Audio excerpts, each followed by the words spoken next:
I mean, I just feel very, very sad that, my life, and I'm at the end of my career, I'm 69 already, has spanned the best time in the humanities. And I just feel very, very saddened by the kind of marginalization,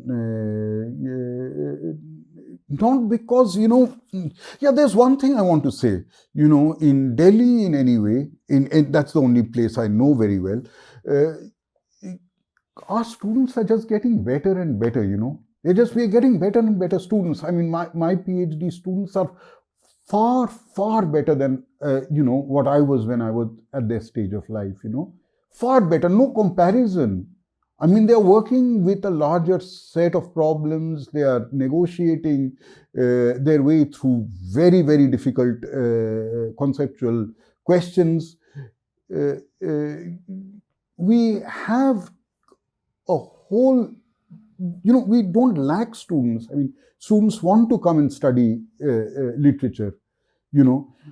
As you said before we started this conversation, that employers actually welcome, candidates with a humanities background, and yet there's a settled common sense that this doesn't lead anywhere. And it saddens me. It saddens me like nothing I can think of, because it's willful blindness.